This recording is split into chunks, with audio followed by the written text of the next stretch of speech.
미국 그 동남쪽에 플로리다라고 하는 곳이 있는 것 여러분 아마 들어보셨을 겁니다.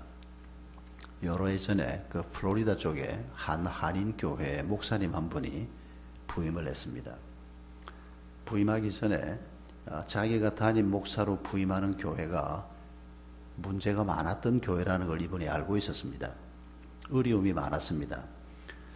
그럼에도 불구하고 하나님의 부름 때문에 이분이 그 교회 담임 목사로 부임을 해서 이사를 했습니다. 이삿짐을 풀어놓고 그 근처에 한인 슈퍼마켓이 있다는 얘기를 듣고 뭘 하나 사러 갔습니다. 가서 그 사장님하고 인사를 해보니까 이분이 이웃교회 집사님이었습니다. 그런데 목사님이 문득 자기가 새로 부임한 이웃교회 목사란 말을 안 하고 질문을 해보고 싶은 마음이 생겼습니다. 그래서 뭐라고 질문을 했는고 하니까 집사님, 내가 엊그제 이 동네 이사를 왔는데 이 동네 한인교회가 몇 개가 있지 않냐, 집사님이 그 교회들 중에 어느 교회를 추천하고 싶으냐, 그렇게 물은 겁니다. 그러니까 이 집사님이 자기가 다니는 교회를 비롯해서 교회들을 설명을 하면서 우리 교회는 목사님 말씀이 참 좋고, 우리 옆에 있는 어느 교회는 교육 시스템이 참 잘 돼 있고, 또 어느 교회는 참 분위기가 아주 화기애애한 분위기고, 우리 지역에 있는 교회들이 다 평판이 좋고 교인들이 행복하게 신앙생활을 잘하고 있습니다.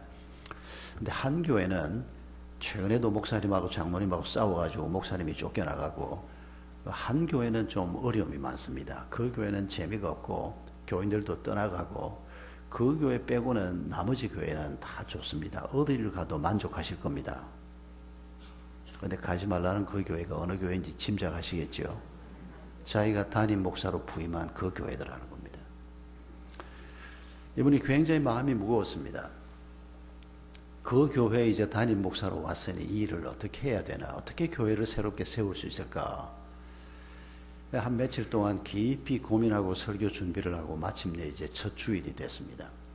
성도들은 성도들대로 어려움을 겪던 교회가 새로 담임 목사님이 왔다, 좋은 목사님이 왔단다, 이런 소문이 나면서 그동안 교회 출석을 안 하던 분들도 마음의 희망을 가지고 주일 예배 오기도 하고, 다른 교회 출석하고 있던 분들도 어떤 목사님인지 한번 보자 그러고 오기도 하고, 평소보다 더 많은 성도들이 주일 예배에 왔습니다. 그런데 문제가 있었습니다. 교회 입구에 들어오는데, 왜 요즘은 좀 보기 힘듭니다만 옛날에는 교회 입구에 나무로 이렇게 간판을 써서 많이 붙여놓았습니다. 그 교회도 장로교입니다. 대한예수교 장로회 무슨 교회, 이렇게 간판에 써 붙여놓았는데, 아니 새로운 목사님이 와서 지금 첫 예배를 드리는 주일인데 교회 간판이 맨 밑에 교회 두 자를 누가 톱으로 잘라버린 겁니다. 아니 다 거두어내든지 그 흉측한 교회 두 자를 잘라낸 반토막난 간판이 교회 입구에 붙어 있는 겁니다. 그러니까 교인들이 들어오다가 다 깜짝 놀란 겁니다. 아니 도대체 이게 무슨 일이야 이게. 간판을 아예 뜯어내든지 어떻게 반토막난 이런 간판을 붙여놓고 지금 예배를 드리는 건가. 다들 마음이 뒤숭숭해졌습니다. 그러나 뭐 영문을 아는 사람은 아무도 없었습니다. 들어와서 함께 예배를 시작을 하고 목사님이 마침내 설교를 하게 됐는데, 목사님이 설교를 하면서 자기가 이 동네에 와서 처음 만났던 슈퍼마켓 주인 얘기로부터 설교를 시작한 겁니다. 그러면서 목사님이 이렇게 얘기를 했습니다.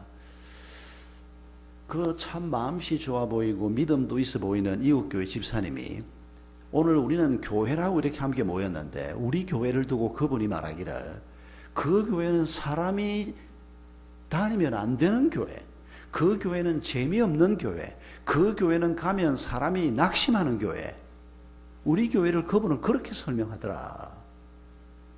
교회는 원래 하나님께서 은혜를 베푸셔서 죽은 사람이 살아나기도 하고 희망 없는 사람들이 희망을 발견하기도 하고, 교회라는 곳은 원래 하나님께서 여러분이 써붙여 놓은 대로 함께 즐거워하고 함께 웃고 이 험난한 세상에서 신앙의 공동체, 아름다운 공동체, 행복한 공동체로 하나님이 허락하신 곳인데, 왜 다른 분들이 이 교회를 사람이 가면 안 되는 교회라고 얘기를 하냐. 이런 도전을 하면서 목사님이 바깥에 간판 적어 내가 잘랐다라고 얘기했답니다. 나중에 알고 보니까 사실은 목사님이 잘한 건 아니고 목사님이 장로님들하고 상의를 하고 이런 설교를 하려고 한다. 충격요법이 필요하다. 그래서 간판을 자르려고 하는데 어떠냐? 장로님들이 목사님 그 좋은 생각이라고 그래서 자르기는 다른 장로님이 잘랐다는데 목사님이 표현은 어쨌거나 자기가 자르라고 부탁을 했으니까 간판 저거 내가 잘랐다고 그러면서 하는 말이 우리가 교회를 하려고 하면 이 교회를 세우신 하나님의 뜻을 따라서 제대로 교회를 하든지 그러면 우리에게 하나님이 약속하신 평강과 기쁨이 여기에 있을 것이고 만약에 우리가 하나님이 말씀하시는 그런 교회를 할 마음이 없으면 그래도 남의 땅에 와서 살면서 모여서 김치도 한 번씩 먹고 고향 소식도 나누고 싶으면 이름을 교회라고 하지 말고 이름을 바꾸자. 교회 안 하면 뭐라고 바꿀 수가 있을까요? 뭐 부산 북 클럽? 이 목사님이 그날 그 설교를 한 다음에 온 성도들이 정말 우리가 하나님의 교회를 한번 세워보자. 하나님이 이 땅에 세우려고 하는 교회가 뭔지 우리가 다시 한번 고민을 하고 하나님의 교회를 한번 세워보자. 그렇게 해서 새롭게 시작한 교회가 있습니다. 오래전에 제가 그 교회 이런 소문을 들었습니다. 근데 뭐 제가 플로리다까지 가서 그 교회 이후 소식을 살펴볼 수도 없고 후 소식을 모르고 있었는데 한 3년 전에 저희 교회 어떤 분이 등록을 했습니다. 근데 양반이 보니까 외국어 대학 교수인데 안식년 1년을 갔다가 돌아오면서 전에 출석하던 교회로 안 가고 우리 교회 등록을 한 겁니다. 그 미국에서는 어느 교회를 다니다가 왔냐 그러니까 이 사람이 그 간판 자른 그 교회를 1년을 다니다가 온 겁니다. 그 교회 지금 상황이 어떠냐 그랬더니 그 지역에서 아주 존경받는 목사님, 아주 존경받는 장로님, 그 지역 성도들이 아주 좋아하는 그런 교회로 잘 성장하고 있다는 겁니다. 여러분 우리가 교회란 말을 익숙하게 쓰고 있습니다만은 근데 우리가 참 또 잘 모르는 게 교회라고 하는 단어입니다. 오늘 우리가 그 점을 좀 생각해 보려고 합니다. 여러분 예수님께서 우리가 읽은 이 마태복음 16장을 보면 지금 마태복음이 16장이 예수님이 십자가에 달려 죽으시기 한 달, 만약 조금 더 잡으면 한 5주, 6주 전쯤입니다. 예수님께서 마지막으로 예루살렘으로 내려가는 여행을 시작하셨습니다. 그리고 내려가서 십자가에 달려 죽으십니다. 그런데 마지막 여행을 시작하면서 갈릴리 쪽에 계시던 예수님이 바로 남쪽으로 여행을 시작하지 않고 약간 북쪽으로 올라갑니다. 거기가 빌립보 간시아라라고 하는 도시가 있습니다. 헐몬산 기슭에 있는데 그 도시로 올라가서 오늘 우리가 읽은 이 얘기들을 제자들하고 나누고 그리고 며칠 후에 우리가 변화산으로 알고 있는 어떤 산 언덕에 올라가서 놀랍게 변화되는 모습을 베드로, 야고보, 요한이 봤죠. 그런 두 가지 사건이 바로 이때 일어납니다. 그리고 난 다음에 예수님께서 예루살렘으로 내려가시고 그리고 거기에서 십자가에 달려 죽으십니다. 예수님께서 십자가에 달려 죽으시기 한 달여 전에 내 교회를 세우겠다라고 하는 선포를 빌립보 간시아라에서 하신 겁니다. 이 교회를 세운다는 말이 무엇이며 도대체 이 교회가 무엇인지 또 어떻게 이 교회를 세우겠다고 하는지 이번 집회 중에 내내 이 얘기를 할 겁니다.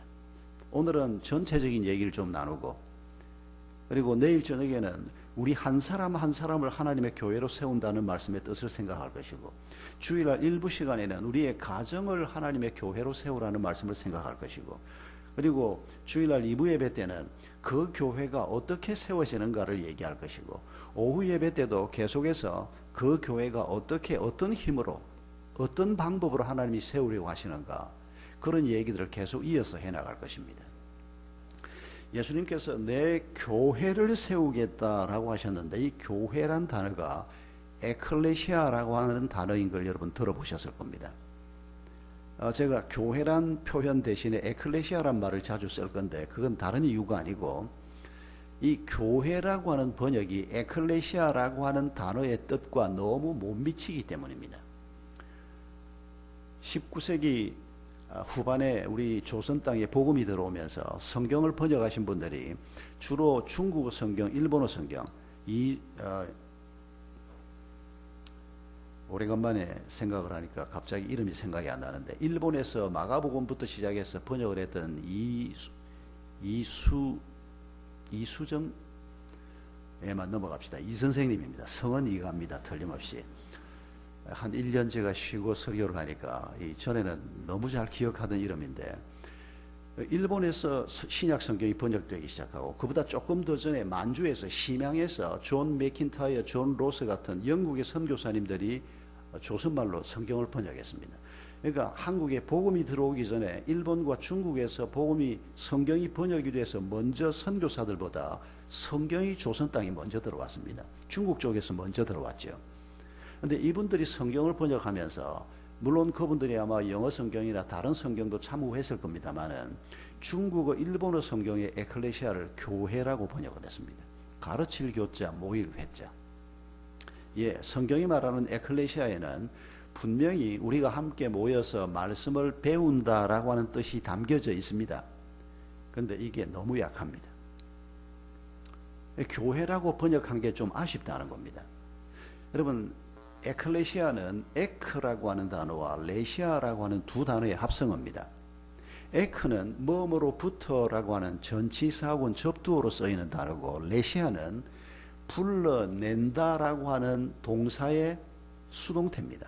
그러니까 에클레시아란 말은 불러냄을 받은 사람 혹은 사람들이라고 하는 정확한 뜻을 가지고 있습니다.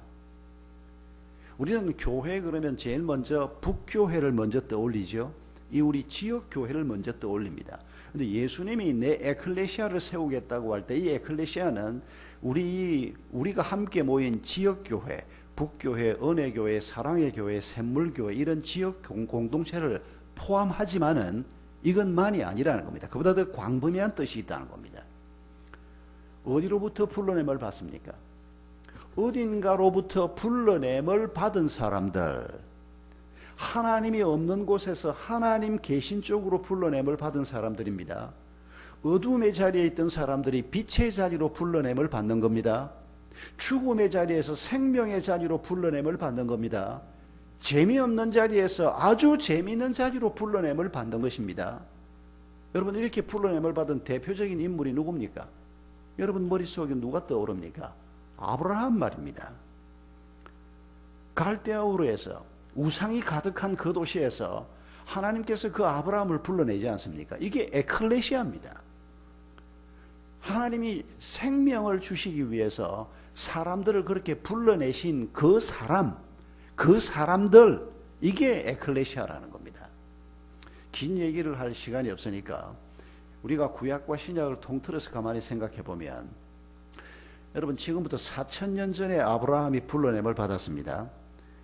그리고 우여곡절 끝에 아브라함의 후손들이 이집트 땅으로 들어가서 노예가 됩니다. 그리고 아브라함으로부터 500년이 지난 후에, 지금부터 약 한 3500여 년 전에 모세라고 하는 사람을 세워서 하나님께서 노예로 살고 있던 이 사람들을 노예의 자리에서 자유인의 자리로 불러냅니다.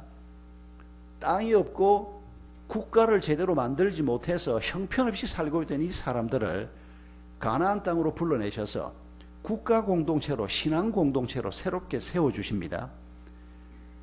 그러니까 처음에는 한 집안이었습니다. 그런데 이게 세월이 한 500년 지나면서 나라가 됐습니다. 그리고 이 사람들에게 땅을 주고 율법을 주고, 단순한 국가가 아닙니다. 대한민국 같은 나라 이렇게 생각하면 안 되고, 오히려 이스라엘이라고 하는 나라는 교회로 생각하면, 큰 교회로 생각하면 맞습니다.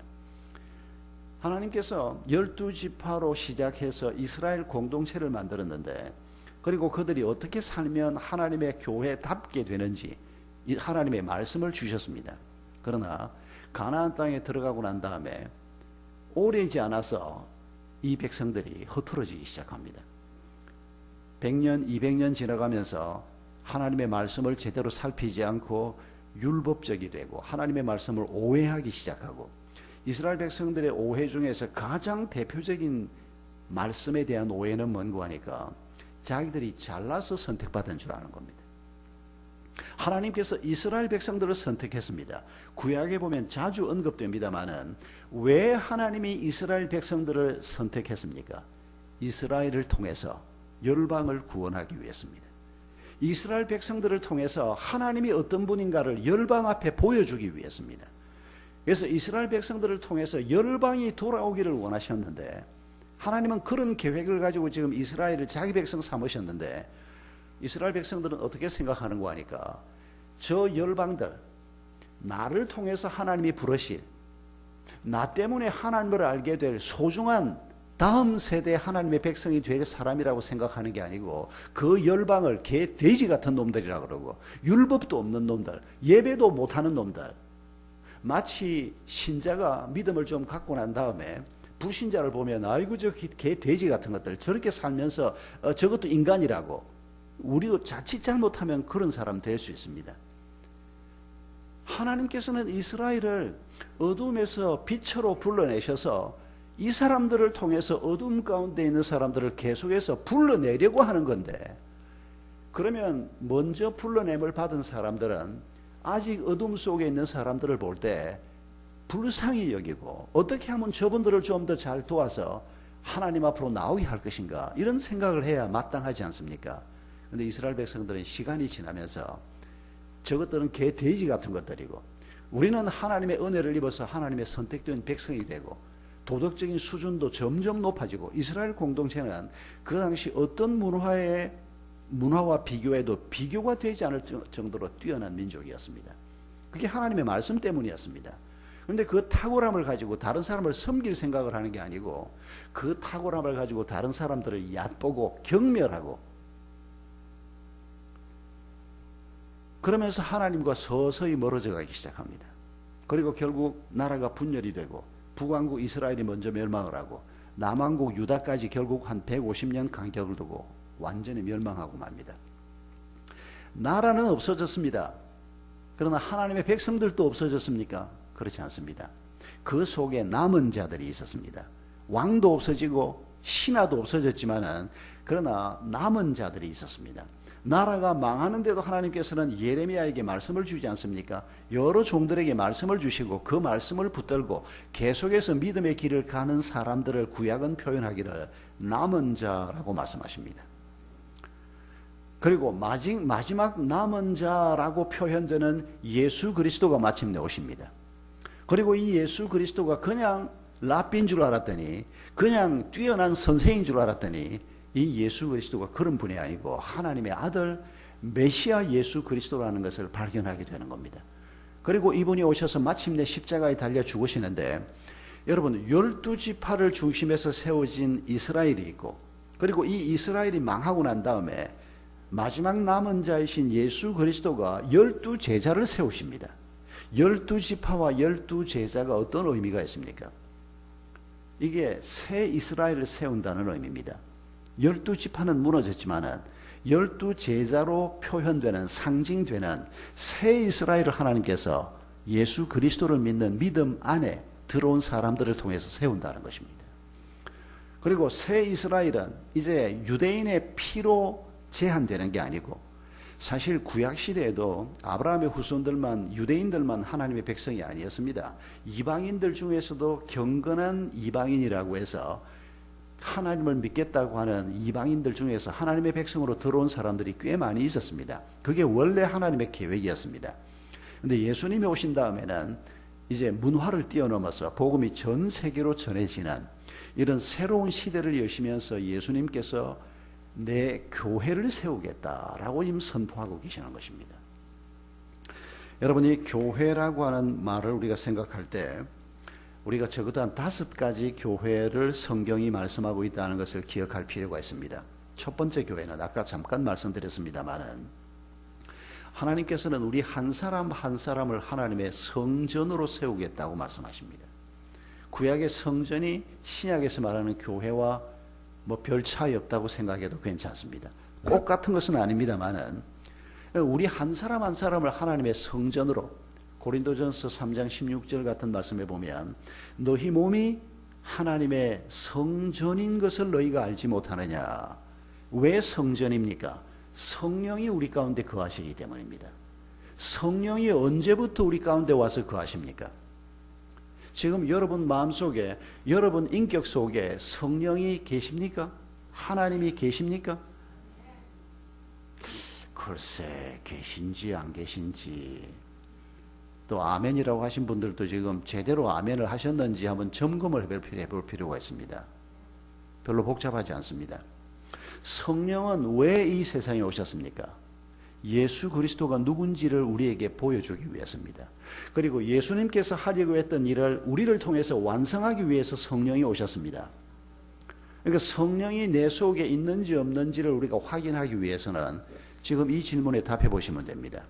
베드로가 고백했습니다마는 예수님에 관한 고백입니다. 베드로가 고백하기를 예수님은 그리스도시요 살아계신 하나님의 아들입니다라고 고백했습니다. 예수님은 메시아요, 예수님은 하나님의 아들입니다. 예수님은 그의 십자가를 통해서 나를 죄에서 구원해 주신 메시아시요, 예수님은 인간이면서 동시에 하나님의 아들이신 분입니다. 이거 믿어지십니까? 이거 믿어지시면 누가 우리에게 이걸 믿게 하시는 겁니까? 목사님의 설교 듣고, 방법은 그런 방법이라도 성령님께서 우리에게 바로 이 믿음을 주시는 것입니다. 그러니까 내가 예수님이 누구신가에 대해서 이런 믿음을 갖고 있는 게 확인이 되면 이건 성령이 우리 가운데 계시기 때문에 일어나는 일입니다. 성령이 역사하지 않으면 어떻게 이걸 믿습니까? 아무리 아버지가 믿고 엄마가 믿고 아무리 조상들이 믿었다고 해도 이게 그냥 자연적으로 전수되는 믿음이 아닙니다. 믿음의 가정에 살아건 아니건 간에 어린 시절부터 신앙세계를 접하면서 어느 날 부딪히지 않습니까? 우리 아들은 그렇게 표현을 했습니다. 자기는 태어나 보니까 목사들이고, 자기는 교회를 가느냐 안 가느냐 결정한 바도 없는데 교회는 가야 할 곳으로 결정이 되어 있었고, 중학교 2학년 때 가정예배 드리면서 네 얘기 한번 해봐라 그랬더니 솔직하게 얘기해도 돼요. 이래서 무슨 얘기를 하려고 녀석이 일어나 싶어서 솔직하게 얘기하라고 우리가 가정예배 드리면서 돌아가면서 얘기하는 거 아니냐 그랬더니 걔가 그렇게 말을 하더라고요.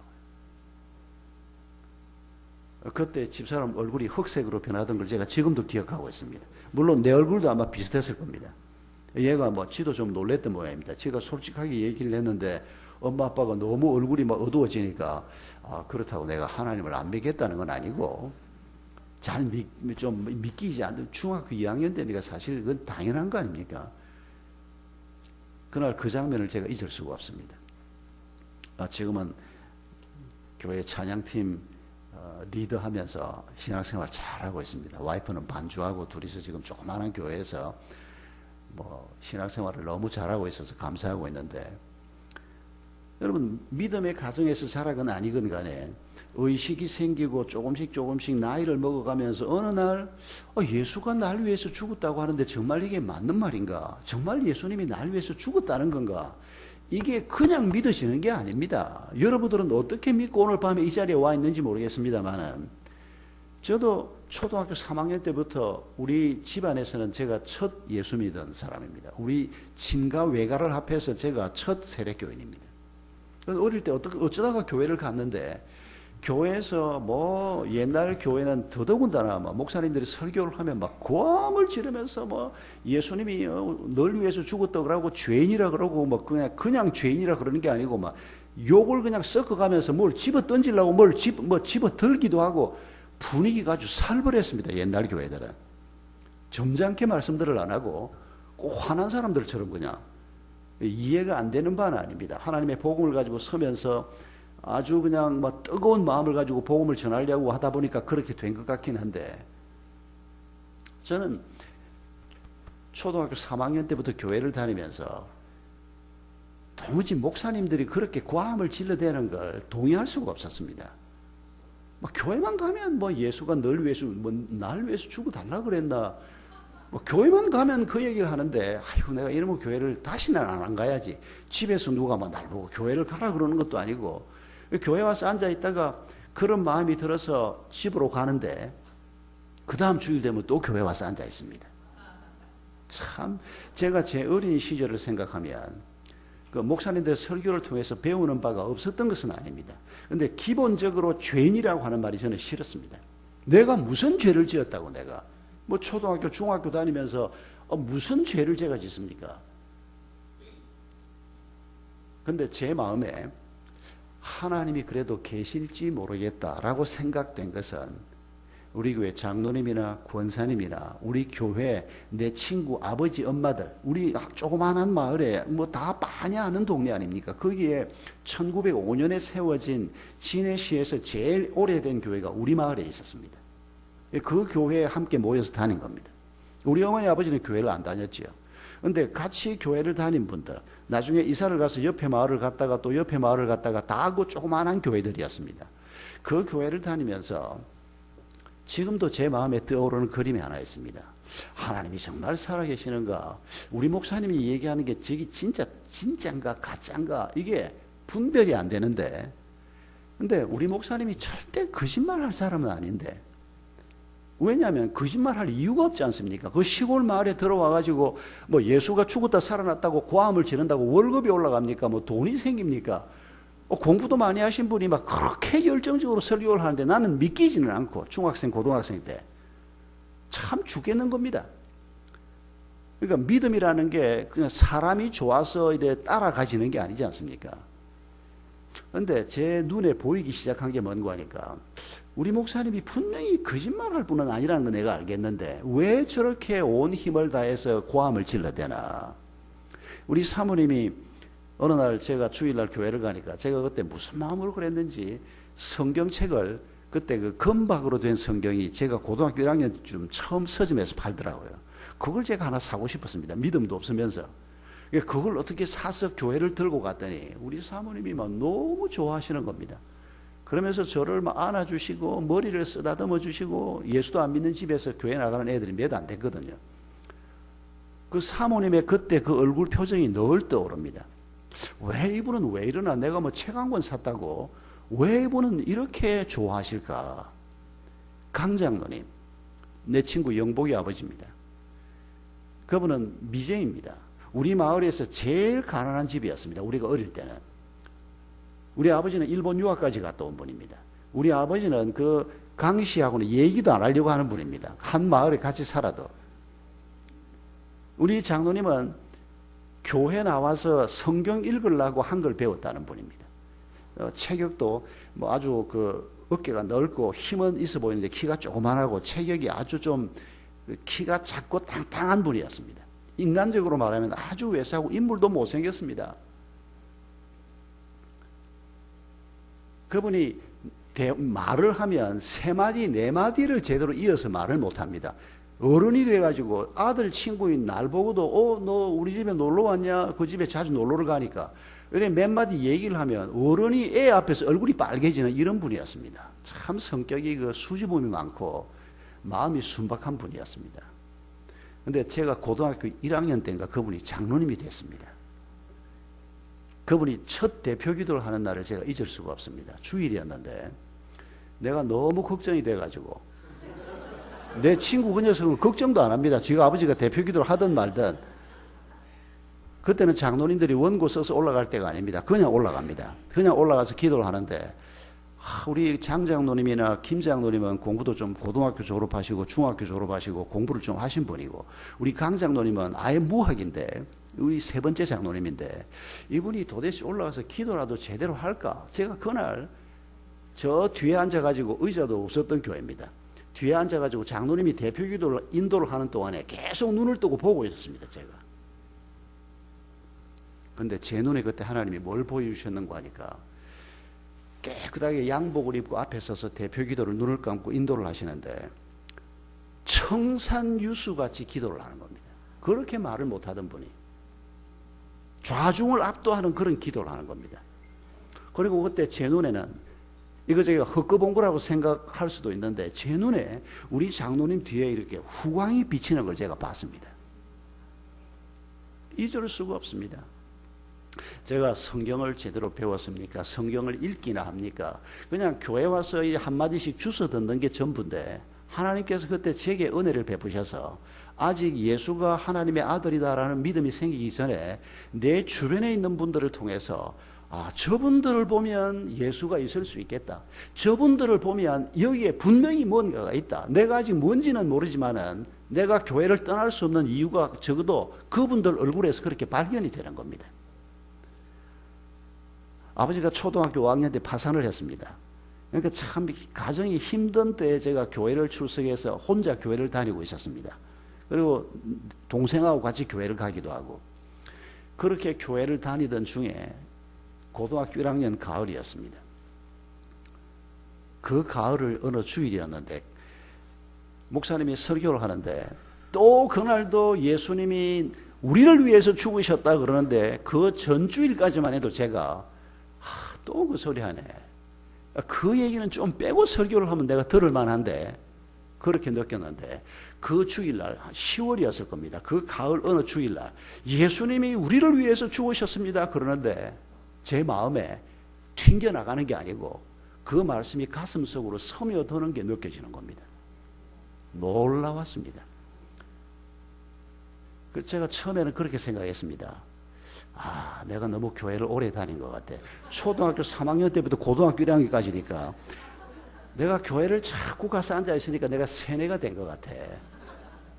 정말 처음에는 그렇게 생각했습니다. 자꾸 들으면 사람이 그럴 수가 있지 않습니까? 아버지는 파산해서 병들어 누워있고 집안 꼴은 엉망이고 희망은 어딜 가도 안 보이고 교회 가면 그래도 희망이 좀 있는 것 같은데, 그런데 목사님 설교가 딱 그 부분, 죄인이라 소리만 그렇게 힘들었는데 그날 마음에 그 죄인이란 말이 이래 스며들기 시작하는데 내가 세뇌가 됐구나 이제는.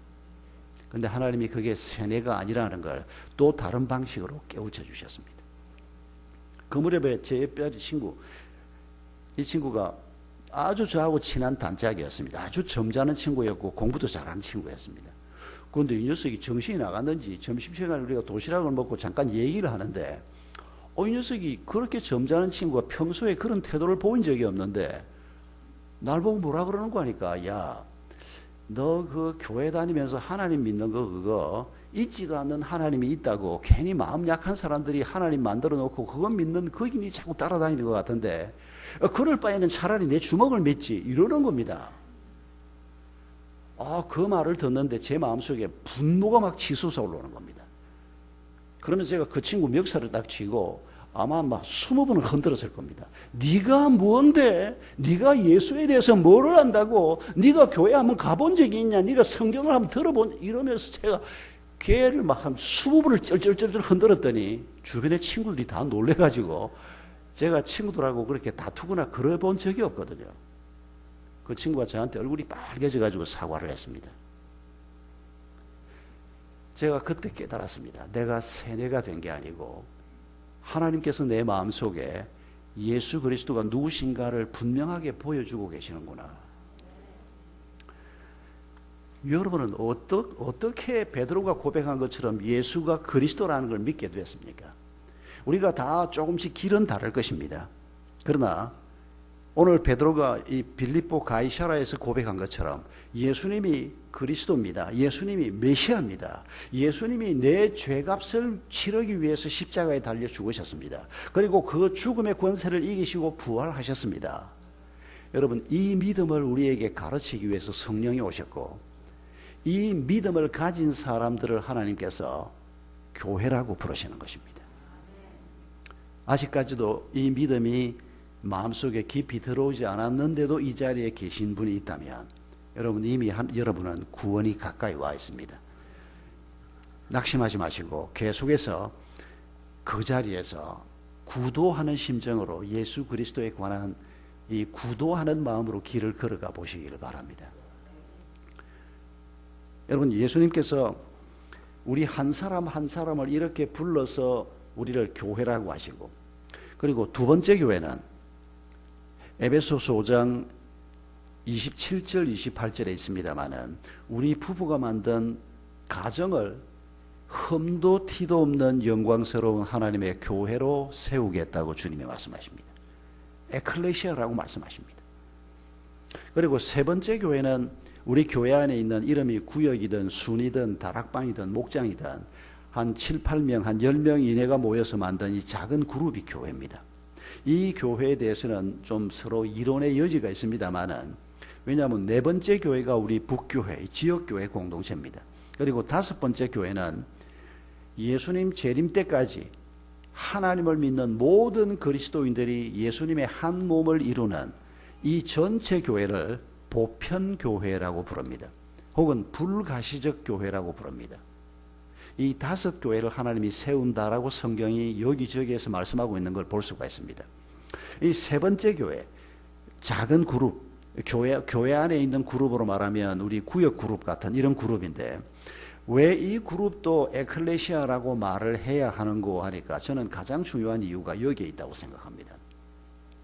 우리가 지역교회 공동체를 만들 때 30명, 40명만 돼도 예배 공동체로서는 손색이 없습니다. 뭐 300명이 됐건 3000명이 됐건 교회가 가지고 있는 핵심적인 본질이 한 5가지가 있습니다.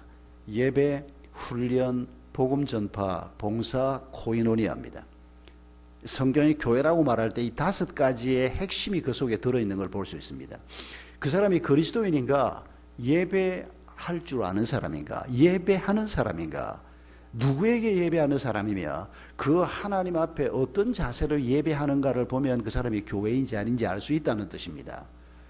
복음 전파에 대해서 그 사람이 가지고 있는 생각이 뭔가, 예수 그리스도가 구주라는 것에 대해서 그 사람이 어떤 뜨거운 마음을 가지고 다른 사람이 이 복음을 알아야 한다고 생각하는가, 섬김, 이 나중에 다시 한번 생각할 겁니다만은 예수를 만난 다음부터 그 사람의 삶의 태도가 지금까지는 그저 섬김을 받기 좋아하던 사람이 이제 부부간에도 부모 자식 간에도 교회에서도 직장에서도 섬기는 자가 되기 위해서, 예수님처럼 되기 위해서 삶의 태도가 바뀌고 있는가, 이런 것들이 교회의 핵심 중에 하나인데, 그 5가지 중에 하나가 코이노니아, 우리가 흔히 교제라고 하는 건데 이 교제란 말도 번역이 좀 부족합니다.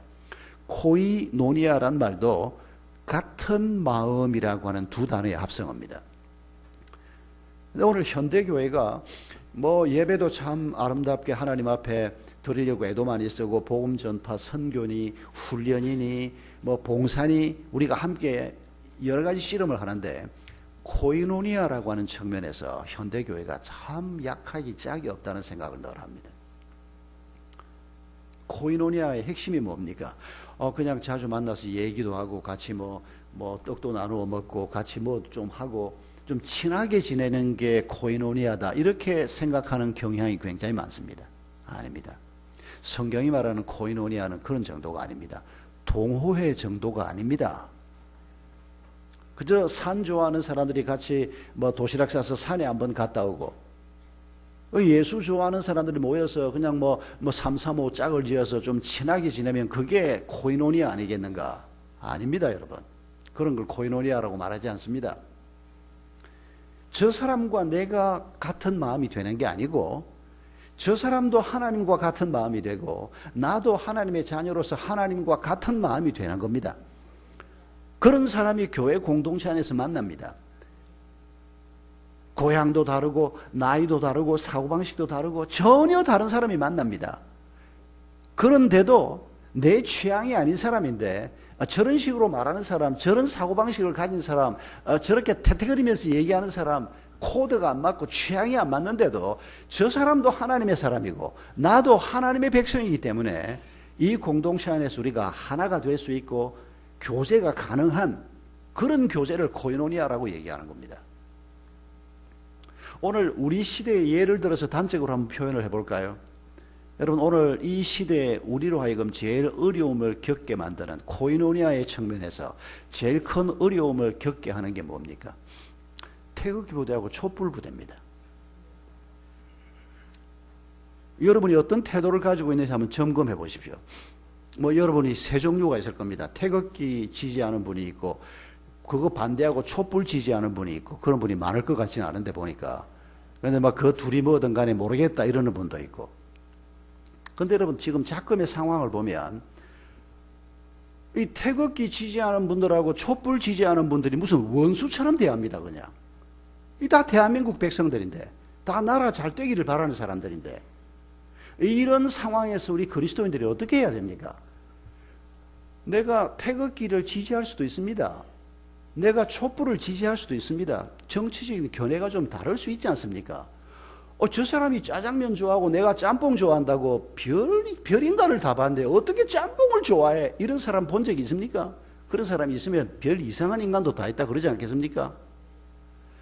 아니 짬뽕 짜장면 좋아하는 차이를 태극기하고 촛불 차이로 얘기를 할 건가 박 목사가? 예, 그렇습니다. 우리 그리스도인에게는 적어도 그렇다는 겁니다. 태극기가 나라 살리는 게 아니고 촛불이 나라 살리는 게 아닙니다.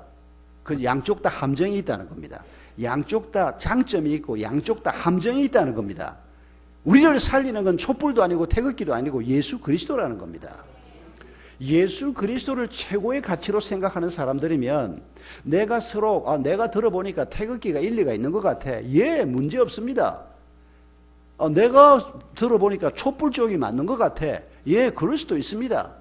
그러나 예수 그리스도를 믿는 사람이면 이 공동체 안에서 서로 그렇게 다른 사람이 만났을 때 서로 원수처럼 생각하는, 이건 코이노니아가 벌써 아니라는 겁니다. 너그러운 마음을 가지고 대하는 겁니다. 나하고 사고방식이 좀 달라도 조금만 생각이 다르면 빨갱이라 그럽니다. 저도 빨갱이라는 소리를 벌써 여러 번 들었습니다. 북한 몇 번 갔다 왔다고. 여러분, 그리스도인이 너무 좁은 마음이 되고 그리스도인이 너무 날카롭게 그냥 날선 말들을 하게 되고, 이게 정말 진리를 위해서 그런다면 문제가 없는데 진리를 위해서가 아니고 별것도 아닌 걸 가지고 너무 날선 사람이 되는, 그게 바로 바리새인들의 길입니다. 여러분, 하나님은 우리를 하나님의 에클레시아로 세우려고 합니다. 하나님이 주인이 되려고 하는 겁니다. 여기에 누구도 주인 될 수 없습니다. 우리가 이런 교회가 좀 신앙생활을 잘 할 수 있는 나라를 만들기를 원하는 겁니다. 그런데 공산주의가 가당키나 하겠습니까? 공산주의하고 교회하고는 공존할 수 없습니다. 그렇다고 해서 조금 다르면 뭐 빨갱이다 하고 몰아붙이는 이런 잘못된 태도를 가지고 있는 그리스도인들이 오늘 우리 주변에 꽤 많이 있습니다. 아주 조심해야 합니다. 본론으로 다시 돌아가서 진정한 코이노니아는 숫자가 많아지면 코이노니아가 어려워집니다. 20명, 30명만 돼도 그 사람 마음속에 어떤 슬픔이 있고 어떤 고통이 있는지를 나누면서 살 수가 없습니다. 그래서 교회 안에서 구역이나 소그룹을 만들 때 10명 이하의 그룹으로 자꾸 만드는 겁니다. 그리고 자주 만나서 숫자가 적어야 합니다. 우선 한 7, 8명이 제일 좋다고 생각합니다. 작은 그룹이 만나서 같이 아픔도 나누고 기도 제목도 나누고 그렇게 친밀해지면 이게 영적인 가족이 되는 겁니다. 여러분, 우리의 육적인 가족을 한번 생각해 보십시오. 6년 전에 저희 어머니가 89세로 돌아가셨습니다. 한 두어 주 전에도 텔레비전에서 모녀가 얘기를 하는 장면이 나오는데, 어머니가 돌아가신 지가 6년이 됐는데도 그 엄마하고 이래 모녀가 얘기를 주고받는데 저도 모르게 눈물이 콱 쏟아져 나왔습니다. 어머니가 돌아가시고 난 다음에 한 1년 사이에는 사나흘 만에 한 번씩 그런 일이 벌어졌습니다. 지금도 기억이 납니다. 차를 타고 가는데 신호등이 있어서 이렇게 차를 신호등 앞에 세워놓고 더워서 창문을 내려놓고 있는데 길을 걷던 사람이 저 조금 떨어진 쪽에서 앞에 걸어가고 있는 엄마를 부르는데 엄마하고 젊은 부인이 엄마를 부르고 쫓아오는데, 제가 그 장면을 돌아보는데 그때 어머니가 돌아가신 지 한 서너 달 됐을 때입니다. 눈물이 쏟아져 나오는데 운전을 할 수가 없었습니다. 차를 세우고 아마 제가 10분 이상 울면서 그 자리에 있었던 것 같습니다. 여러분, 왜 어머니가 우리에게 이렇게 특별한 존재가 됩니까? 다른 어머니보다 더 훌륭해서입니까? 다른 어머니보다 인물이 좋아서입니까? 다른 어머니보다 공부를 많이 해서입니까? 아닙니다. 다 평범한 사람들 아닙니까? 그런데 왜 가족이 됩니까? 사랑하기 때문입니다. 하나님이 본능적으로 그 사랑을 우리 속에 심어 놓았습니다. 그래야 인류 사회가 유지가 되기 때문입니다. 그런데 믿음 안에서 가족이 만들어지는 것은 코드가 맞는 사람끼리 그게 아닙니다. 코드가 맞지 않아도 예수 그리스도의 사랑 때문에 작은 공동체 안에서 서로 같이 기도를 하고 서로 아픔을 나누고 기쁨도 함께 나누고 이렇게 해서 친구가 되는 겁니다. 이 친구가 바로 영적 가족이 되고, 이 코이노니아, 이 작은 공동체가 몇백 명 모이는 교회 안에 20개, 30개, 40개 깔려 있으면 다들 이런 영적인 나눔이 있고 그 나눔을 경험하는 사람들이 주일에 함께 모여서 예배를 드리고 그런 나눔을 경험하는 사람들이 전체 공동체를 만들 때 이 교회가 더 강건해지고 더 굳건해지고 더 아름다운 하나님의 교회로 세워지는 것입니다. 하나님께서 이런 교회를 세우겠다고 말씀하시면서 베드로가 고백한 반석 위에 내 교회를 세우겠다고 말씀하셨습니다. 그 반석이 바로 주는 그리스도시요 살아계신 하나님의 아들입니다라고 하는 신앙 고백입니다. 여러분, 이 신앙 고백, 예수 그리스도가 내 그리스도십니다. 내 메시아입니다. 그리스도라고 하는 말은 히브리어인 메시아를 그리스로 번역한 겁니다. 메시아란 말과 그리스도란 말은 똑같은 말입니다. 예수란 이름은 태어났을 때부터 가지고 있던 인간 예수의 이름이고 그리스도라고 하는 이름은 메시아, 구세주라고 하는 사역으로부터 온 이름입니다. 그래서 예수 그리스도라고 할 때 그 이름이 인간 예수를 표현하는 예수란 이름, 하나님의 아들 메시아를 표현하는 그리스도란 이름, 이 둘이 함께 붙어서 예수를 좀 더 온전하게 드러내는 이름이기 때문에 우리가 예수 그리스도 혹은 그리스도 예수 이런 이름을 함께 고백하는 겁니다. 그런데 예수가 메시아가 된다. 어떻게 메시아가 됩니까? 예수님의 십자가와 부활을 통해서 우리의 메시아가 되십니다. 예수님의 십자가 사건이 왜 우리에게 메시아가 되게 되는 사건입니까? 여러분 대부분이 이미 신앙 고백을 가지고 있습니다만은 그러나 오늘 밤에 다시 한번 확인하고 또 아직도 이 고백이 분명치 않은 분들은 지금 한번 정리가 될 수 있기를 바라고 또 아직 이 고백을 미처 마음속에 품고 있지 못한 분들은 짧은 시간 설명이지만은 이 설명을 통해서 이 고백이 여러분의 고백이 되기를 바랍니다. 여러분 예수님이 십자가에 달려 죽으실 때 다 이루었다라고 십자가 위에서 말씀하신 이 말씀을 기억하실 겁니다. 다 이루었다. 그러고 돌아가셨습니다. 다 이루었다라고 번역한 번역은 의역입니다. 문자적으로 번역하면 내가 값을 다 치루었다라고 말씀하신 겁니다. 그런데 그걸 약간 의역을 한 겁니다. 테텔레스타이라고 하는 말입니다. 여러분 이 다 이루었다라고 하는 말은 조금 세련된 표현이긴 하지만은 의미가 좀 약합니다. 그런데 원래 문자 그대로 번역한 내가 값을 다 치루었습니다 라고 십자가에서 예수님이 외치신 그 외침의 의미는 아주 현실적이고 그 당시 사람들이 들을 때 가슴에 탁 와닿는 말이었습니다. 왜냐하면 그 테텔레스타이라고 하는 말을 그 당시 사람들이 익숙하게 평소 생활 속에서 쓰는 단어이기 때문입니다. 내가 빚을 빌려갔습니다.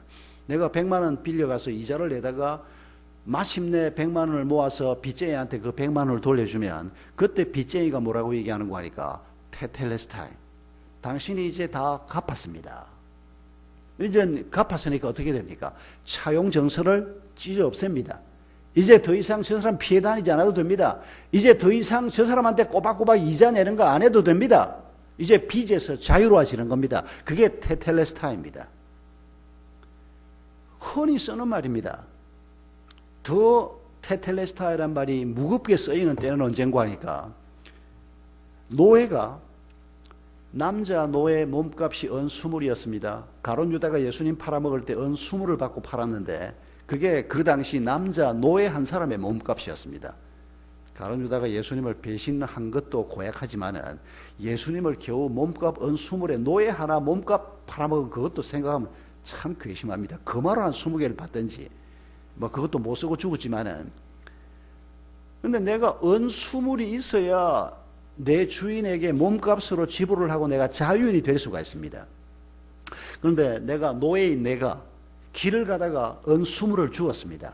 그걸 주인한테 갖다 주고 주인님 이걸 받으시고 나를 이제 풀어주십시오. 그거 가능할까요? 불가능합니다. 왜요? 노예는 저축을 할 수가 없습니다. 노예는 소유를 가질 수가 없습니다. 노예가 가지고 있는 모든 것은 주인의 것입니다. 노예가 장가를 가고 노예가 자식을 낳고 그러다 어떻게 될까요? 전부 주인의 노예가 됩니다. 노예는 소유 자체가 불가능합니다. 그러니까 노예는 누군가 다른 사람이 나를 위해서 몸값을 지불하면 노예에서 풀려나는 겁니다. 에클레시아가 되는 겁니다. 노예의 자리에서 자유인의 자리로 에클레시아가 되는 겁니다.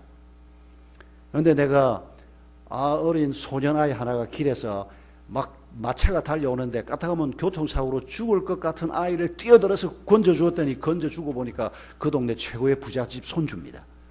그 할아버지가 너무 고맙다고 와서 네가 누구 집 노예라고? 나를 데리고 가서 우리 주인한테 내가 이 사람의 몸값을 지불할 테니까 이 사람을 자유인으로 풀어주시오. 이런 일이 가끔씩 있지 않습니까?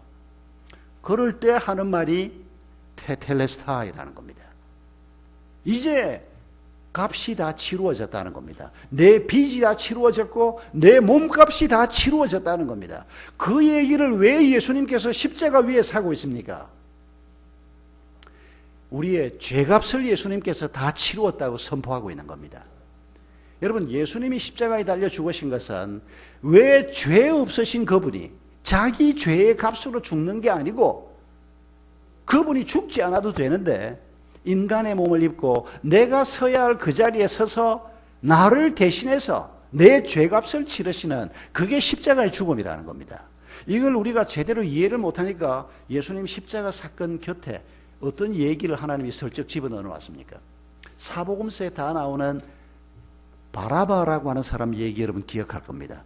내복음서가 예수를 설명하고 예수의 십자가 사건을 설명하는데 내복음서 기자가 다 바라바 얘기를 함께 기록하고 있습니다.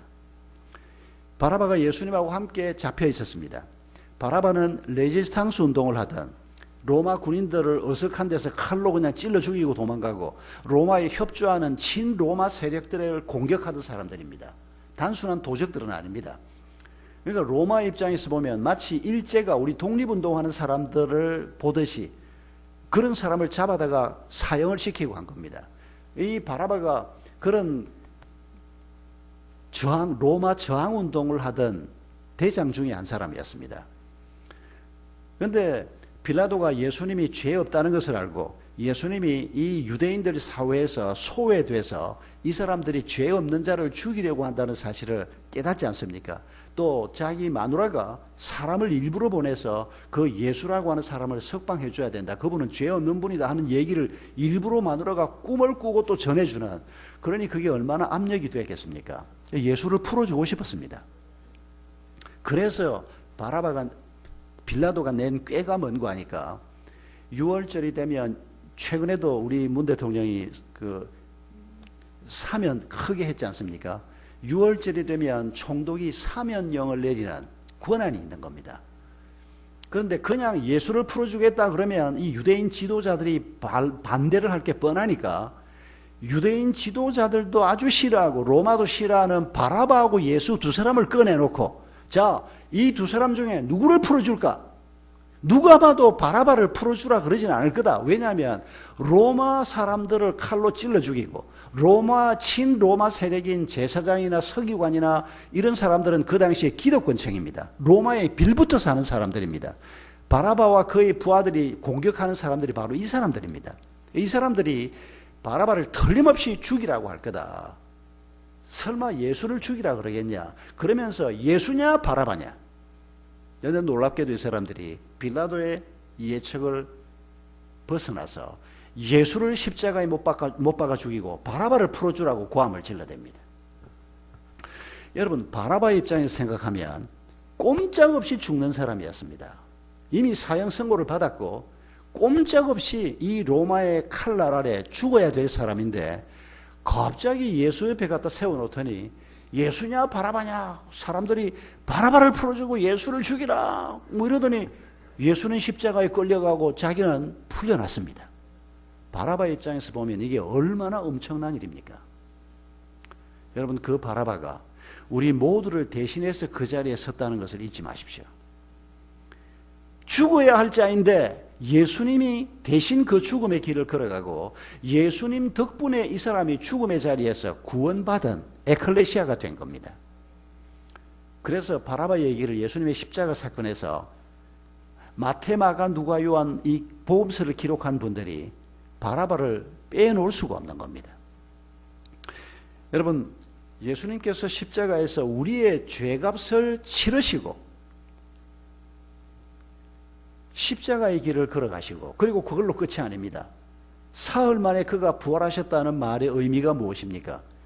죄가 우리에게 갖다 준 결과물이 죽음입니다. 이 죽음을 예수님께서 이기셨다는 말의 의미가 무엇입니까? 예수를 믿는 사람 또한 죽음을 이길 수 있고 죄를 이길 수 있고 죽음의 정상들을 이길 수 있다는 것을 예수님께서 자신의 부활을 통해서 우리에게 보여주신 것입니다.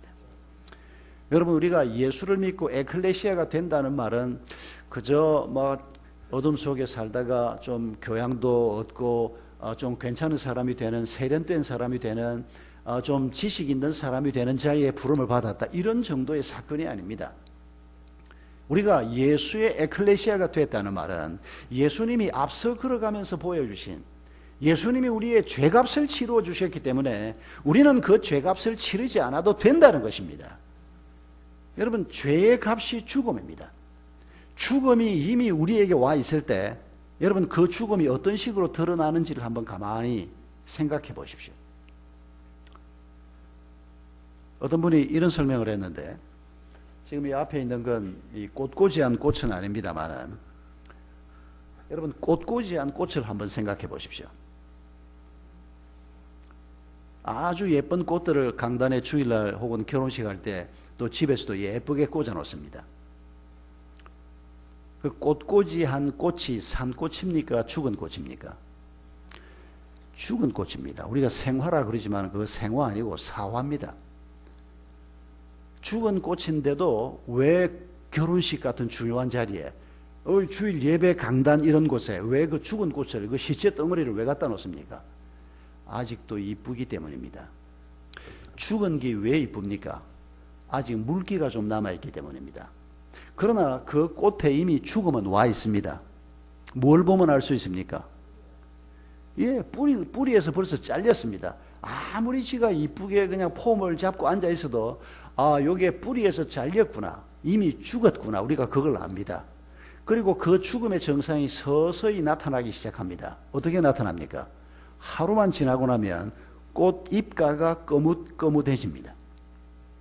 그게 바로 이미 와 있는 죽음이 그런 식으로 나타나는 겁니다. 여러분, 사람의 뿌리가 어디입니까? 하나님입니다. 우리가 하나님에게서 나온 자들입니다.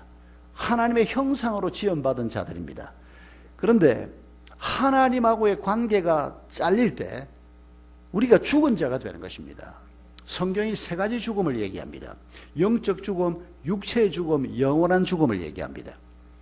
아담 하와가 선악과를 따먹을 때, 그게 첫 번째 범죄 아닙니까? 하나님이 하지 말라고 하는, 이제 더 이상 하나님 말 듣고 살지 않고 내가 살고 싶은 대로 살겠다, 그러고 선악과를 따먹는 죄를 지을 때 하나님하고의 관계가 끊어지고 우리의 뿌리인 하나님에게서 꽃나무가 잘리듯이 잘리는 겁니다. 그들에게 영적 죽음이 임합니다. 육체는 아직 청년같이, 그때가 그분들이 젊을 때니까 그걸 선악과를 따먹었다고 해서 20대 초반 얼굴이었던 하와가 50대 얼굴로 변하고 그런 일 없었습니다. 그대로 몸은 남아 있었습니다. 그러나 하나님과의 관계가 끊어지고 그들에게 죽음이 임하면서 이 죽음의 정상이 어떻게 나타나기 시작했다고 창세기가 말합니까? 초조해지기 시작합니다. 불안해지기 시작합니다. 서로 공격하기 시작합니다. 관계가 깨지기 시작합니다. 자연에도 하나님과의 관계가 깨진 다음에 자연에도 그 흔적들이 나타납니다. 가시넝쿨이 올라오고, 이게 전부 하나님과의 관계가 끊어진 죽음의 정상들로 나타나는 것입니다. 그리고 이게 결국은 육체의 죽음으로 이어지고, 영적 죽음과 육체의 죽음이 합해질 때 영원한 죽음으로 이어져서 지옥불 속에 떨어지는, 여러분, 이게 바로 인간이 죄로 말미암아 걷게 된 길입니다. 가만히 내버려 두면 우리 모두가 다 이 길을 가게 돼 있는 겁니다. 아무리 돈을 벌어서 애를 쓰고 아무리 교양을 쌓아서 우리가 수양을 쌓는다고 해도 이 죄를 이길 길이 없고 죄를 어떻게 할 수 있는 방법이 없습니다. 아무리 공부를 많이 해도 소용없고 아무리 돈을 많이 벌어도 이 죄를 이길 수 있는 어떤 방법도 우리에게 없습니다. 그러나 예수 그리스도가 우리의 죄값을 치루었다는 것을 그래서 그분이 십자가의 길을 가셨다는 것을 성령님이 우리에게 말씀해 줄 때, 우리가 아멘으로 그걸 받아들일 때 성령이 우리 가운데 거하시게 되는 것입니다. 그래서 우리가 성전이 되고 성령이 우리 가운데 거하시면서 우리를 가르치시고 인도하시고 성령 충만케 하시고, 그렇게 해서 우리가 이제는 더 이상 죄의 값을 지불할 필요가 없다는 겁니다. 불안해할 필요가 없다는 겁니다. 우리가 그리스도인이 불안해하는 것은 잘못하는 것입니다. 우리가 죄를 짓고 우리가 실수하고 우리가 이런저런 문제로 말미암아 불안하고 염려하는 걸 절대 안 하면 좋은데 그럴 수는 없습니다. 우리가 인간이니까 두려워할 수도 있지만은, 그러나 오래 두려워하지 말고 잠깐 불안하고 두려웠더라도 주님이 계시는데, 주님께서 이 모든 죄값을 다 치르셨는데 내가 왜 또 값을 치루어? 우리가 이런 믿음으로 잠깐 좀 슬럼프에 빠졌다가 다시 벗어나서 우리의 길을 가다가 또 잠깐 빠졌다가 또 얼른 벗어나고, 이게 정상적인 그리스도의 길이라는 것입니다. 여러분, 우리가 하나님의 교회로 부름을 받은 길이 바로 이런 길이라는 사실을 기억해야 합니다. 여러분, 이 교회 주님께서 주신 두 가지 약속이 오늘 본문에 기록되어 있습니다. 오늘 본문 18절 맨 끝에 보면 이 반석 위에 내 교회를 세우리니 라고 말씀한 다음에 음부의 권세가 이기지 못하리라, 죽음의 권세가 내 교회를 이기지 못하리라. 죽음의 권세가 나를 이기지 못하고, 여러분, 죽음이 죄로 말미암아 온 것입니다. 죄가 아무리 무섭다고 해도 그 죄가 절대로 내 가정을 이기지 못하고 우리 교회 공동체를 이기지 못한다. 하나님이 이런 약속을 하고 있는 것입니다. 예수 믿는다고 해서 그 즉시로 모든 죄로부터 우리가 완벽하게 이기는 이런 일은 아직은 아닙니다. 우리가 예수를 믿고 난 다음에도 같은 실수를 반복할 수 있고, 예수 믿고 난 다음에도 우리가 죄를 지을 수 있습니다.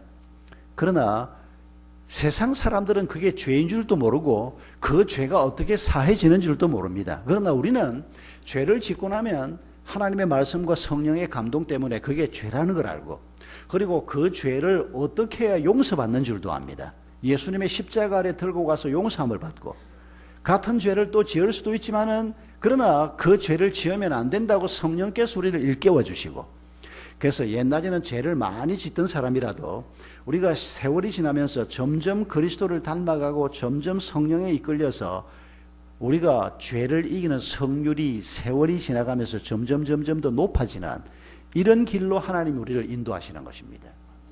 지금 그걸 약속하고 있는 겁니다. 우리 모두가 이 길을 걸어가야 된다고 주님이 권고하고 있는 겁니다. 우리가 죄를 이길 수 있다고 말씀하는 겁니다. 우리가 어떤 죄에 약할 수도 있습니다. 돈 문제, 그런 건 내가 별로 유혹이 안 되는데, 성적인 문제에 아주 유혹이 많이 된다, 이런 사람이 있을 수 있고, 어떤 사람은 웬만한 문제는 별로 마음에 흔들리지 않는데 돈 문제가 걸리면 넘어지는 사람이 있고, 우리가 살아온 배경이나 우리의 약점이 조금씩 다르기 때문에 우리가 연약해지는 대상도 죄의 상대도 조금씩 다를 수 있습니다. 그러나 그게 무엇이든지 간에 하나님께서 우리에게 지금 약속하시기를 음부의 권세가 우리를 이기지 못할 것이다. 우리가 하나님의 교회로 세워지고 성령께서 우리를 인도해 가시는 이 길을 잘 걸어가면 이 세상 어떤 죄도 잠시 우리를 붙들 수 있고 얼마 동안 우리를 흔들 수는 있지만은 결국은 우리가 이기게 될 것이다. 여러분, 이 약속을 내게 주신 말씀으로 붙드시기 바랍니다. 우리의 가정에 주신 말씀으로 붙드시기 바랍니다. 여러분, 죄라고 하는 것이 얼마나 끔찍하고 얼마나 뿌리 깊은지를 우리가 늘 기억해야 합니다. 어떤 때는 한 시대 전체가 죄가 죄인 줄 모르고 그냥 엉망진창이 돼서 살았던 때가 있습니다. 여러분, 옛날 얘기할 것 없이 여러분, 미국이 1950년, 60년대까지, 아니 한 70년대까지만 해도 흑인 노예 문제를 성경적인 거라고 주장하고 살았습니다. 제가 고등학교 때면 1960년대인데 우리 목사님들이 설교할 때, 부흥회 강사가 와서 설교할 때 그 노예들의 후손들은 셈, 함, 야벳 해서 그 함의 후손들이고 함이 아버지의 저주를 받은 사람이고 그 후손들이 노예가 됐고 당연히 그 노예가 된 게 맞다 이렇게 설교하는 걸 제가 고등학교 때 직접 들은 기억도 납니다. 잘못 해석한 겁니다. 그건 성경이 그렇게 해석되면 안 되는 겁니다. 지금은 그렇게 해석하는 사람이 별로 없습니다. 그런데 한 시대가 미국 사회 전체가 노예 제도를 놓고 그걸 하나님의 뜻이라고 생각을 하고 그게 성경적이라고 말하고 그걸 거기에 살던 사람들이 선교사로 나와서 가르치니까 거기에서 배웠던 우리 윗세대 어른들이 또 설교를 할 때 그걸 반복해서 설교를 하고 노예 제도는 하나님의 뜻이 아닙니다. 인간이 인간을 압제하는 그런 일은 어떤 경우에도 하나님의 뜻이 아닙니다. 여러분 1000년 전에는 어떤 일이 있었습니까? 십자군 전쟁 생각해 보십시오. 기독교 역사에서 가장 수치스러운 사건 중에 하나가 십자군 전쟁입니다. 그 참혹하고 더러운 전쟁을 예수의 이름으로 그 시대 사람들이 행했습니다. 그것도 왕이니 귀족이니 기산이 하는 사람들이. 한 시대가 그렇게 어둠에 빠져 있었습니다. 오늘 우리 시대에 우리 전체를 뒤덮고 있는 죄는 무엇인 것 같습니까? 우리가 지금 노예제도 얘기도 하고 십자군 제도 얘기를 했습니다만 오늘 우리 시대에도 동일하게 우리 모두를 뒤덮고 있는 시대의 죄가 있습니다. 아마 오늘 그건 돈 문제가 아닌가 싶습니다. 우리 모두가 다 돈 앞에 너무 약해져 있습니다. 예수 믿고 돈 좀 축복받을 수 없나? 이 생각을 너무 자연스럽게 합니다. 여러분 성경은 뭐라고 얘기합니까? 돈이 일만하게 뿌리다. O입니까? X입니까?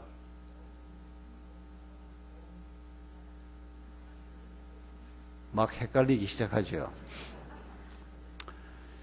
돈이 일만하게 뿌리가 아니고 돈을 사랑하는 것이 일만하게 뿌리다라고 말씀하셨습니다. 그러니까 돈이 문제가 아니고 돈을 사랑하는 우리가 문제라는 겁니다. 돈은 사랑의 대상이 아닙니다. 돈은 숭배의 대상이 아닙니다. 하나님이 주시면 쓰면 되는 겁니다. 선한 일을 위해서. 그런데 그 돈을 사랑하고 그 돈을 존중히 여기고 그 돈을 그냥 막 받들고 뭐 돈만 있으면 막 뭐든지 할 것 같고 그냥 돈만 있으면 막 우리 목사님 목회도 잘할 수 있고 우리가 선교도 잘할 수 있고 돈만 있으면 막 우리 노후도 문제가 없고 돈만 있으면 내 새끼들도 얼마든지 잘 키울 수가 있고 이렇게 생각하고 계시는 분들은 기독교의 교인이 아니고 돈교의 교인입니다. 여러분 돈이 오늘 우리에게 끼치는 영향을 생각하면 끔찍할 정도로 우리 모두가 돈 앞에서 굴복하고 있는 걸 우리가 쉽게 볼 수 있습니다. 저도 그렇게 생각했습니다. 저도 30살에 신학교를 졸업하고 서울 올라가서 목회를 하면서 한동안 담임 목회를 하는데 교회 청년들을 키워보고 선교를 하고 SFC에 학사도 좀 만들어주고 뭘 하고 싶은데 보면 돈이 너무 많이 필요한 겁니다. 돈만 있으면 뭐든지 좀 할 수 있을 것 같은데 교회가 빨리빨리 좀 성장을 해서 예산이 80억, 100억, 200억 좀 늘어나면 이것도 하고 저것도 좀 하겠는데 제 자신도 모르게 사역의 현장에서 제가 그렇게 생각하고 있었는데 어느 날 하나님께서 그걸 지적을 하셨습니다. 제가 새벽에 새벽기도에 앉아 있는데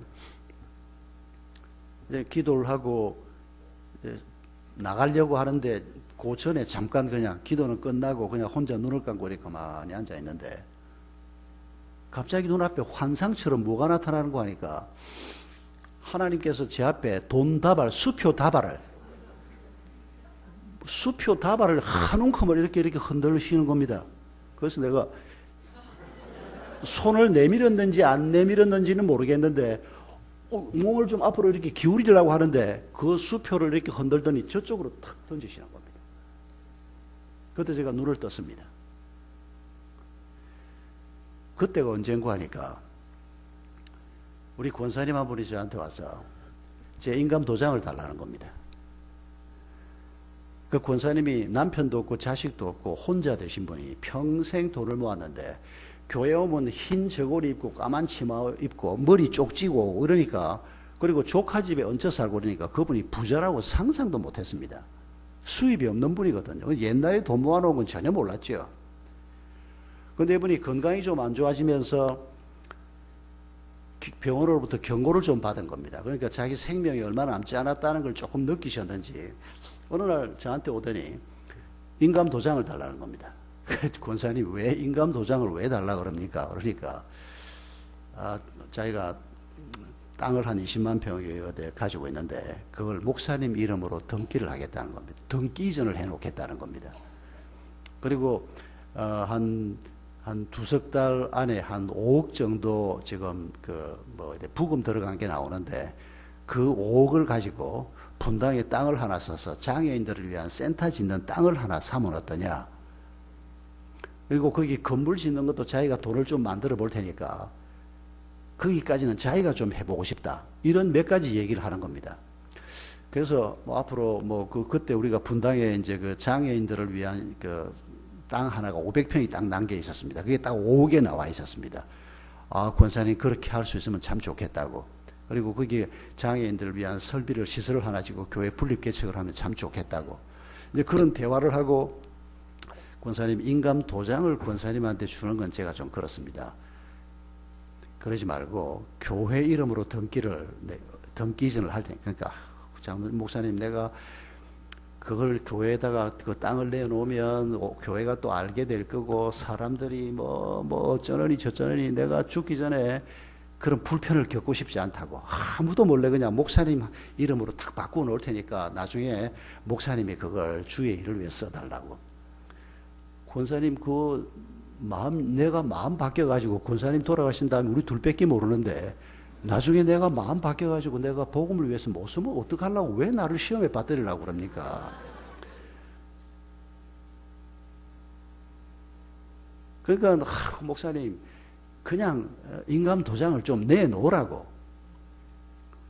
이런 대화를 월요일 날 했는데 금요일 날 제가 합동신학대학원 부흥회에 가 있는데 11시에 채플에 들어갔는데 채플에 올라가려고 하는데 메모가 하나 왔는데 보니까 그 권사님이 어젯밤에 돌아가셨다는 겁니다. 그래서 예배 마치고 난 다음에 합신 교수들하고 점심을 먹게 돼 있었는데 제가 미안하다고 설교를 좀 빨리 끝내고 바로 송파에 패밀리 아파트에 그때 살고 있었는데 달려갔습니다. 조카 집에 살고 있었는데 조카 며느리가 막 그때 전도를 받아서 교회 출석을 하고 있었는데 이모님이 유언 남긴 거 없냐 그러니까 아무것도 남긴 게 없습니다. 밤에 심장마비로 갑자기 가셨습니다. 그때 70, 한 3, 4세밖에 안 됐습니다. 한 20년 전 얘기인데. 제가 권사님 쓰던 성경 찬송을 머리맡에 있는 거를 제가 쭉 이렇게 펴봤습니다. 혹시 메모라도 하나 해놨나. 20만 평이면 그게 어떤 땅입니까? 이게 수도권 어디에 있으면 막 그때 받아놓을 걸. 그때 그런 생각으로 제가 새벽 기도 시간에 앉아 있을 때입니다. 하나님께서 이 수표 다발을 이게 환상인 것 같기도 하고 아무튼 하나님께서 이렇게 흔들어서 이렇게 집어 던지는데 제가 그게 무슨 뜻인지 적각 깨달았습니다. 그래서 제가 그랬습니다. 하나님 내가 돈 한 건 아닌데 꼭 그렇게까지 하십니까? 잊을 수 없는 경험 중에 하나입니다. 여러분이나 저나 우리가 육체를 가지고 살다 보니까 또 돈이 얼마나 힘이 센 줄을 우리가 알다 보니까 돈만 있으면 애들 잘 키울 것 같고 돈만 있으면 선교 잘 할 것 같고 아닙니다. 여러분 성경이 역시 옳습니다. 하나님이 역시 옳습니다. 돈으로 되는 일들이 아닙니다. 아이를 키우는 것도 돈으로 되는 일이 아니고 생명이 전해지는 일도 돈으로 되는 일이 아닙니다. 돈으로 되는 일이었으면 내가 우리 어머니를 그렇게 그리워하지 않았을 겁니다. 우리 어머니 한 푼도 저한테 못 물려주었습니다. 돈하고는 상관없이 그 어머니로부터 받은 사랑 때문에 지금 이 나이가 돼서도 어머니를 생각하면 그렇게 좋을 수가 없고 세상에 그렇게 나를 사랑해 주신 분이 또 없기 때문입니다. 그런데 그 어머니 아버지의 사랑보다 훨씬 더 큰 사랑을 가지고 천지를 지으신 그분이 우리를 아들이라 딸이라 그러시고, 우리를 자신의 교회라 그러시고, 우리를 자신의 몸이라 그러시고, 너희의 모든 죄값을 내가 다 치루었다 그러시고, 그리고 우리에게 죽음도 이기고 죄도 이기고 세상의 어떤 바람도 이길 수 있는 능력과 권세를 우리에게 주시겠다고 말씀하시나, 여러분, 이런 자리로 부름을 받은 사람들이 하나님의 에클레시아라는 것입니다. 한 가지 더 있습니다. 오늘 본문 19절에 내가 천국 열쇠를 내게 주리니 네가 땅에서 무엇이든지 매면 하늘에서도 매일 것이요 네가 땅에서 무엇이든지 풀면 하늘에서도 풀리리라. 내가 땅에서 뭘 매면 하늘에서 매일 것이고, 내가 뭐라고? 내가 여기서 풀면 하늘에서도 풀리리라. 하나님과 우리가 이렇게 하나가 되어서 이 땅의 삶을 살 수 있는 이런 사람이 되게 하겠다는 겁니다. 너희가 내 이름으로 무엇이든지 구하라. 그리하면 이루리라. 우리가 기도하면 그 기도가 이루어진다. 그런데 아무거나 기도해도 되는 건 아닙니다. 주의 이름으로, 주님의 마음을 내 마음으로 삼고, 주님이 가지신 비전과 꿈이 무엇인가를 우리가 깨닫고, 주님과 마음이 하나가 돼서 주님이 앞서 걸어가신 그 길을 우리가 뒤쫓아 걸어갈 때 우리의 기도가 막힐 것이 없고 우리의 기도가 이루어지지 않을 것이 없다고 주님이 말씀하고 계시는 것입니다. 예수님께서 요한복음 17장에서 아버지께서 내게 주신 영광을 내 제자들에게도 주옵소서. 주님이 우리 자신의 몸인 에클레시아에 주고 싶은 영광이 무엇입니까? 주님과 똑같은 존재가 되는 것. 여러분, 우리에게 이런 약속을 하고 계시는 것입니다. 여러분, 이 약속을, 이 선포를 어디에서 하신다고요? 빌립보 가이사라에서. 여러분, 왜 예수님께서 이 도시에 들어가서 이 선포를 하셨을까? 학자들이 많은 질문을 합니다만 그 중에 중요한 참 괜찮은 답이 하나 있습니다. 저는 이 답이 꽤 일리가 있다고 생각을 하는데, 빌립보 가이사라는 필립이라고 하는 왕 때 만든 도시입니다. 그런데 이 도시의 이름에 가이사라가 붙어 있습니다. 여러분, 가이사라가 로마 황제의 칭호인 거 아시죠? 바로는 이집트 왕의 칭호입니다. 단군은 고조선 왕의 칭호입니다. 그런데 도시를 하나 만들면서 그 도시 이름에 황제의 칭호 가이사라를 붙이겠다. 여러분, 이거 함부로 허락하는 게 아닙니다. 팔레스틴 땅에만 해도 그 당시에, 예수님 당시에 가이사라가 두 곳에 있었습니다. 이 갈릴리 북쪽 헐몬산 쪽에 이 빌립보 가이사라가 있었고, 예루살렘에서 남동쪽으로 한 30-40km 떨어진 곳에 가이사라라고 하는 도시가 두 개가 있었습니다. 다른 지역에도 가이사라가 들어 있었답니다. 그런데 학자들이 이런 글을 남겨놓고 있습니다. 가이사라라고 하는 도시에 두 가지 특징이 있다는 겁니다. 하나는 반드시 근사한 도시라야 합니다. 허접한 도시를 만들어 놓고 가이사라라는 이름을 붙이겠다. 절대 로마 당국이 허락을 안 하는 겁니다. 허락할 리가 있습니까? 반드시 아주 근사한 도시입니다. 여기 예수님께서 아주 근사한 도시에 들어간 겁니다. 여러분이 지금까지 봤던 제일 근사한 도시를 떠올려도 그 이상일 것입니다. 고대 도시 중에서 아주 아름다운 도시들은 누가 사진을 찍어 놓지는 않았지만은 여러분, 그 학자들이 남긴 글들을 보면 기가 막힌 도시들이었습니다. 여러분, 시장 바닥에까지 푸른 대리석을 깔아놓은 그런 도시들이 어디 있겠습니까? 지금 고대 도시들 가서 흔적들을 보면 그 시장 바닥에 아굴라에 깔려있던 그 대리석 조각이 한쪽에 남아있는 게 지금도 있는데, 아주 근사한 그런 대리석들이 나오는 지역에 어마어마한 도시들을 만들었던 걸 우리가 알 수가 있습니다. 그런 도시가 한 가지 특징이고, 또 한 가지 특징은 뭔가 하니까, 로마 시대의 도시들마다 신전이 많이 있었습니다. 그런데 어떤 도시건 주 신전은 반드시 하나입니다.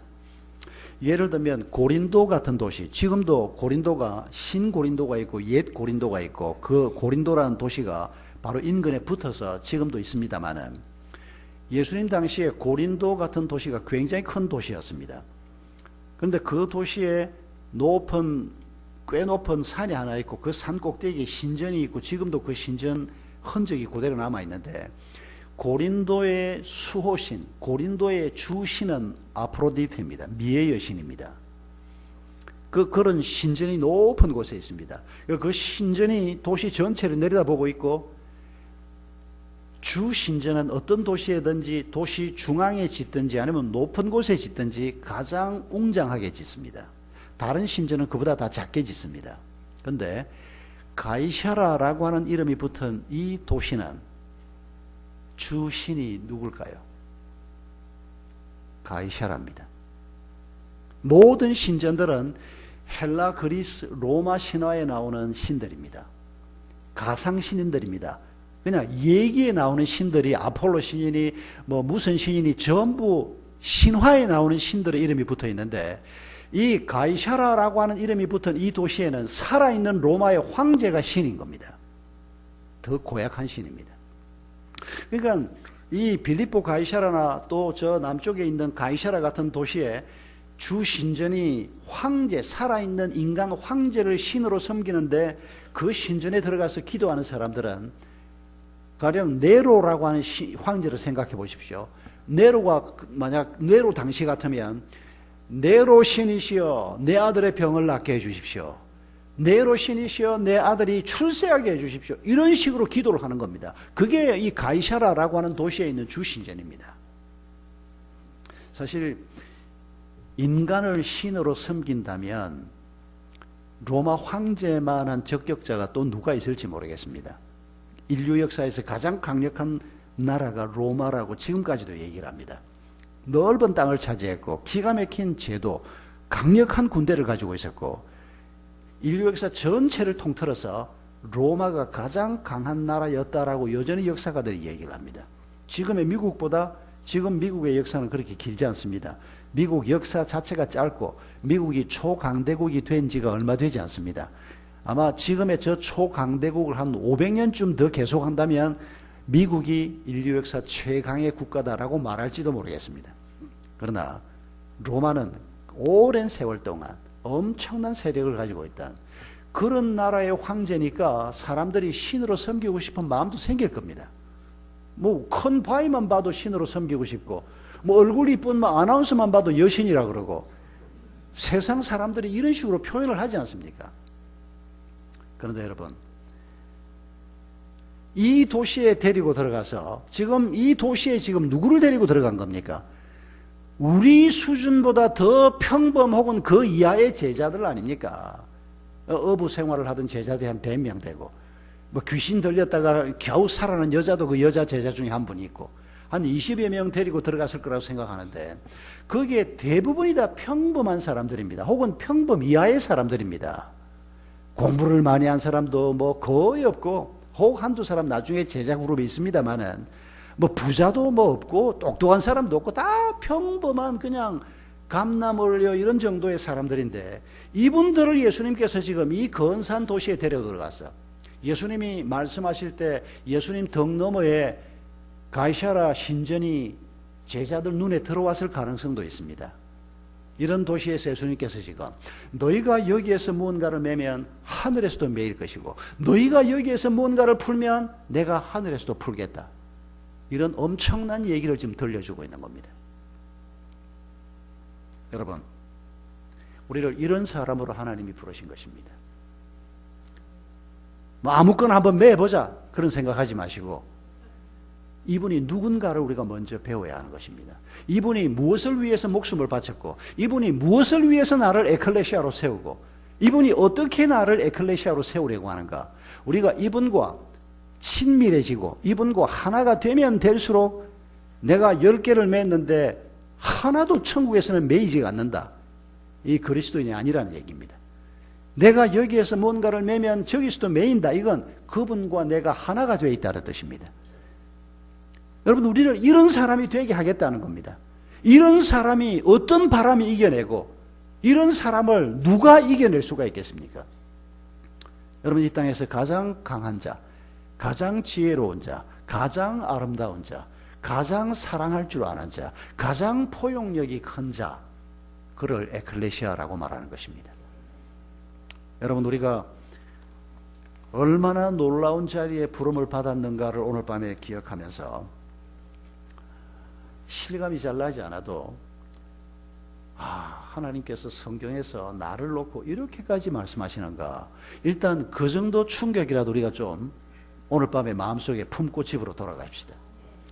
그리고 내일 저녁 또 계속해서 또 뭐 이번 집회뿐 아니라도 우리가 성경을 펼칠 때마다, 교회 와서 말씀을 듣고 찬송을 부를 때마다 하나님께서 나를 통해서, 내 가정을 통해서, 우리 교회 공동체를 통해서, 이 시대의 하나님의 사람들을 통해서 어떤 일을 하시려고 하는가, 왜 하시려고 하는가, 어떻게 하시려고 하는가.